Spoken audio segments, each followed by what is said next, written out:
हो सकता है कि रोज़ ही रोज़ाना ही रो के जाते हो।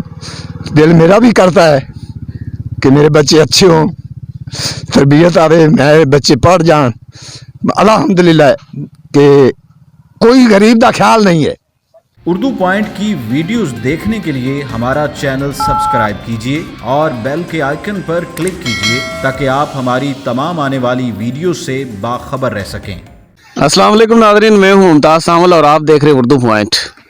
नाजरीन, आप देख रहे हैं शदीद सर्दी का मौसम है और शदीद सर्दी के मौसम में आपको दूध पिलाने का जो ज़िम्मा है वो है विलेजर्स के, जो गांव में रहने वाले लोग हैं उनके ज़िम्मे है कि आपको दूध पिलाएं, आपके लिए साग उगाएं, आपके लिए तरह तरह की सब्जियां उगाएं, आपके लिए जनाब अली वो आप मेरा कैमरामैन अगर आपको दिखाए तो आप धुंध का अंदाज़ा लगा सकते हैं। और इस वक्त मैं मौजूद हूँ, एक विलेजर जो है उनके साथ मौजूद हूँ। वो अपने रोज़मर्रा ज़िंदगी का आगाज़ सुबह सवेरे करते हैं, किस तरीके से करते हैं और भैंसों को जो है वो किस तरीके से वो चारा डालते हैं, फिर दूध लेते हैं। ये सारी चीज़ें जो हैं वो हम उनसे पूछेंगे कि वो इस सारी चीज़ें सर्दी में किस तरीके से मैनेज करते हैं और फिर घर का गुजारा कैसे चलता है। जी अस्सलाम वालेकुम जी। वालेकुम सलाम। नाम अपना बताएं जी। रियाज।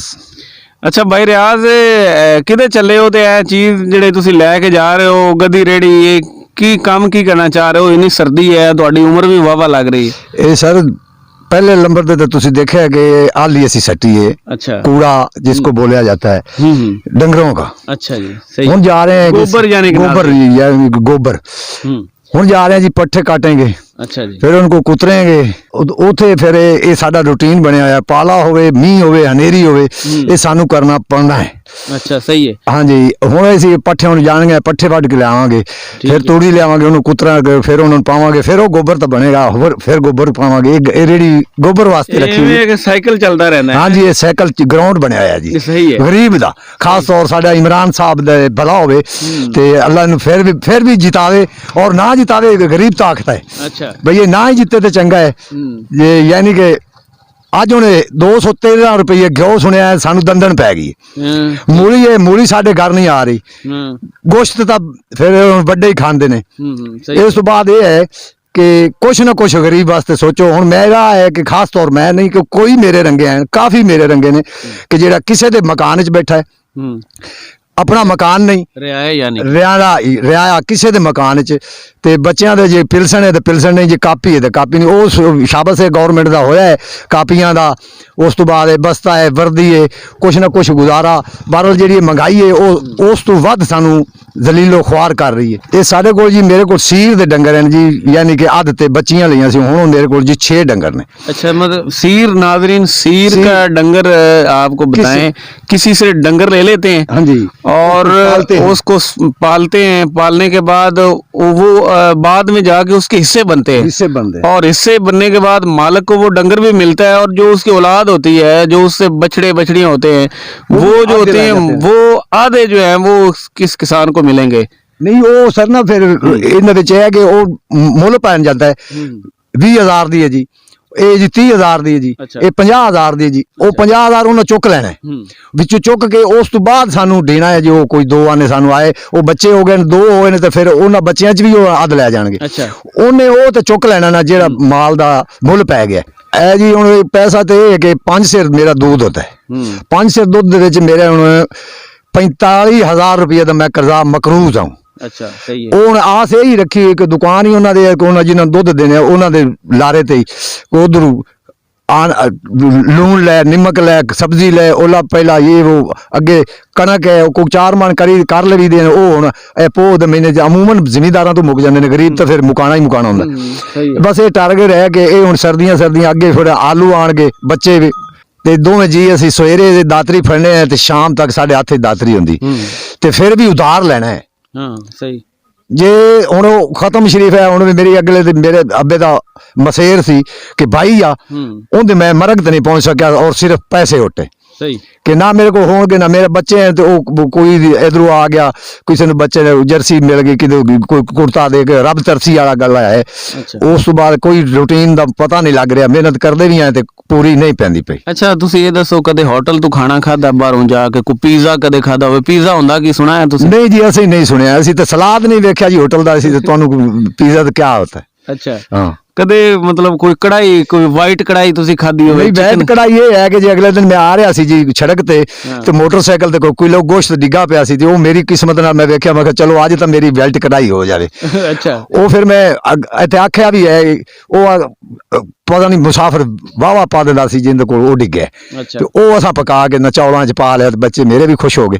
ਸਹੀ ਸਹੀ। ਹੁਣ ਤੈਨੂੰ ਆਖੀ ਵੀ ਐਸੀ ਤਾਂ ਜੀ ਉਹ ਵੈਲਟ ਤੇ ਫਲਾਣ ਤੇ, ਸਾਨੂੰ ਤਾਂ ਸਲਾਦ ਦਾ ਨਹੀਂ ਪਤਾ, ਅਸੀਂ ਤਾਂ ਸਲਾਦ ਹੀ ਬਣਾਉਣਾ ਹੁੰਦਾ ਤੇ ਗੰਢਾ ਕੁਤਰਿਆ ਹੈ ਨਾਲ ਲੱਸੀ ਪਾਈ, ਉਹ ਸਾਡਾ ਸਲਾਦ ਹੋ ਜਾਂਦਾ। ਅੱਛਾ ਤੁਸੀਂ ਸਰਦੀ 'ਚ ਕੰਮ ਕਰਦੇ ਹੋ, ਬਿਮਾਰ ਹੋ ਜਾਂਦੇ ਹੋ, ਫਿਰ ਕਿਹੜੇ ਡਾਕਟਰ ਨੂੰ ਖਾਂਦੇ ਹੋ? ਕਿਵੇਂ ਦਵਾਈ ਕੀ ਹਿਸਾਬ ਕਿਤਾਬ ਲਾਉਂਦੇ ਹੋ? ਪੈਸੇ ਤਾਂ ਹੁੰਦੇ ਕੋਈ ਨਹੀਂ। ਉਹ ਜੀ ਹੁਣ ਕਿਸੇ ਦਾ ਤਾਂ ਨਹੀਂ ਮੈਨੂੰ ਪਤਾ, ਤੇ ਮੇਰਾ ਤਾਂ ਇੱਥੇ ਮਾਸਟਰ ਫਖਰ ਜਿੰਦਾ ਰਵੇ ਜੀ ਕੰਬਰ ਹੈ, ਉਹਦੇ ਕੋਲ ਜਾਣਾ ਹੈ, ਉਹਨੂੰ ਜੀ ਕਾਰਾ ਹੀ ਕਾਰਿਆ ਆਉਣਾ ਹੈ, ਮੁੜ ਉਹਨੇ ਭੁੱਲ ਜਾਣਾ ਹੈ, ਫਿਰ ਮੰਗਦਾ ਹੀ ਨਹੀਂ। ਉਹ ਮੈਂ ਹੁਣ ਐਵੇਂ ਕਰਾਂ, ਮੈਂ ਤੇ ਉਹ ਫਿਲਾਂ ਹੋ ਗਏ, ਇਹ ਹੋ ਗਿਆ वो हो गया, जो शर्म सारी है वैसे वो लंघदा भी है, तो दवाइयां के पैसे ज्यादा नहीं देने, तो शर्म सारी तो आती है। अच्छा नाज़रीन आप सुन रहे हैं, ये तो भाई रियाज का अखलाक बड़ा अच्छा है, वो हंस रहे हैं, अल्लाह पाक का शुक्र अदा कर रहे हैं फिर भी अल्हम्दुलिल्लाह। हालांकि ये देख लें आप, इस दौर में भी जो है वो इतना काम करने के बावजूद अब चूल्हा भी नहीं जलता, बच्चों को कपड़े नहीं ले के देख सकते, वो ईद बकरीद आती है जब वो खुशियाँ नहीं दे सकते, वो आपको बता रहे हैं, आप सुन रहे हैं कि गोश्त हमें कहीं से सड़क पे मिला है तो हमने उसको पकाया। तो नाज़रीन ये हालत ज़ार है हमारे पाकिस्तान की, आम जो बंदा है उसकी हालत ये है। और भाई रियाज ये बताएं आप, मुशर्रफ साहब जो है वो, उनका नाम सुना हो आपने? परवेज़ मुशर्रफ। जो परवेज़ मुशर्रफ मैं जी अनपढ़ बंदा बड़ा लोगों के मुँह सुनिया कि सैयद चंगा लोग सी, उस तो बाद फांसी होगी की कहंदे हो तुसीं? नहीं वो जुल्म होया है, ਉਹ ਬਹੁਤ ਜ਼ੁਲਮ ਕੀਤਾ ਹੈ ਜਿਹੜੇ ਵੀ ਕੀਤਾ ਹੈ, ਉਸ ਦੇ ਵਿੱਚ ਮਹਿੰਗਾਈ ਨਹੀਂ ਵਧੀ ਸੀ।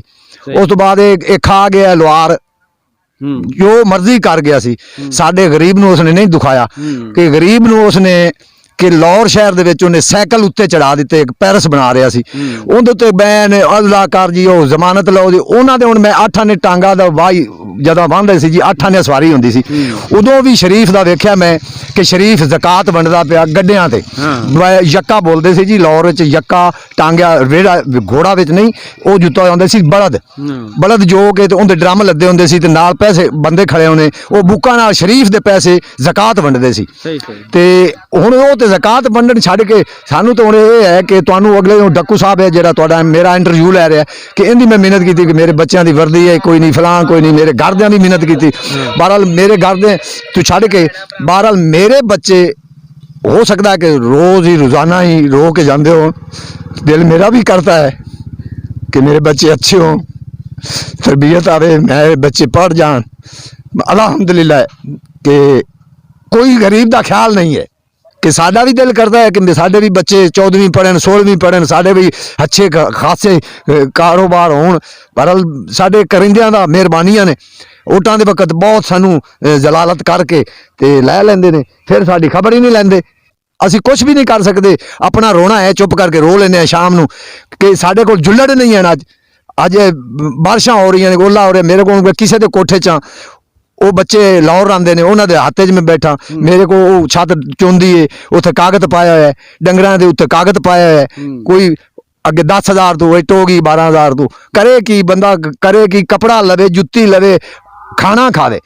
नाज़रीन आप सुन रहे हैं, आवाज़ खल्क को नकारा खुदा समझना चाहिए। और यहाँ पे पार्टी ये PTI ये नून लीग वगैरह वगैरह ख़त्म हो जाती है जब रोटी की जंग होती है। हाँ जी। नाज़रीन एक नई वीडियो के साथ दोबारा हाजिर होंगे, देखते रहिए उर्दू पॉइंट।